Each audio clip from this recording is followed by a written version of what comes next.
comunemente si verifica nel funzionamento, o meglio sarebbe dire nel non funzionamento di un frigorifero, è quello che non vede partire il motore. Sebbene ci avviciniamo con l'orecchio nelle sue vicinanze, non sentiamo nessun rumore,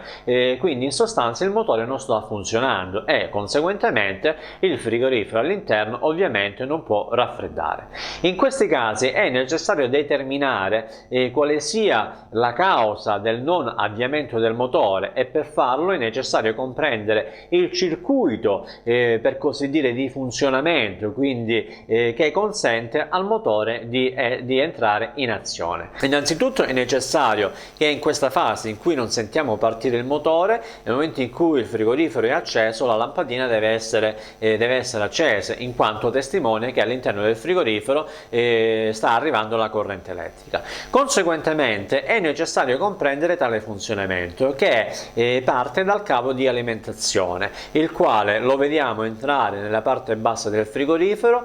quindi con i 3 fili, la messa a terra e gli altri 2 che portano la corrente, di cui il primo filo viene collegato al relè e dal relè passa direttamente al motore, quindi vi è un primo filo che è in contatto diretto col motore. Il secondo filo invece, passando attraverso il relè, fa un ponte e dal relè viene condotto nel termostato del frigorifero, che ricordiamo per poter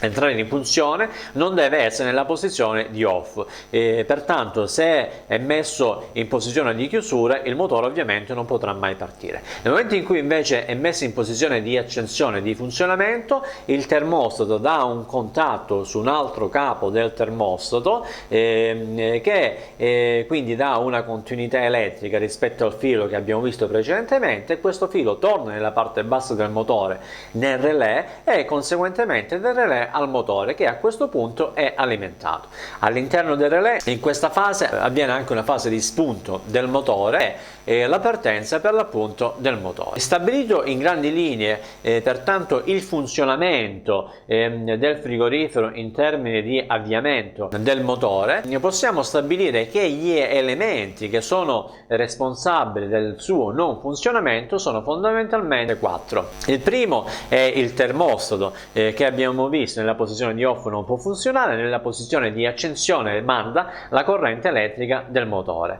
Il secondo elemento può essere la scheda elettronica, che comunque può essere raggruppato al termostato, ovvero nei frigoriferi statici si tratta di un malfunzionamento del termostato in questo caso, oppure il malfunzionamento della scheda elettronica se il frigorifero è di tipo elettronico. Il secondo elemento responsabile del malfunzionamento può essere il relè o eventualmente il salvamotore. Difatti in alcuni frigoriferi troviamo semplicemente il relè e in altri modelli troviamo accostato al relè un salvamotore che non è altro che un elemento, un componente che è collegato sul filo che alimenta direttamente il motore, che qualora dovesse rilevare un surriscaldamento del motore nel suo funzionamento taglia la corrente e quindi non consente più al motore di funzionare, ovviamente per preservare, quindi ecco il nome salvamotore, il motore stesso. Il terzo elemento invece che può essere responsabile del non funzionamento del motore è ovviamente il motore stesso. Ora che abbiamo delineato in grandi linee qual è il funzionamento che consente al motore di avviarsi, possiamo stabilire quale dei componenti non è funzionante, quindi testarlo ed eventualmente andarlo a sostituire.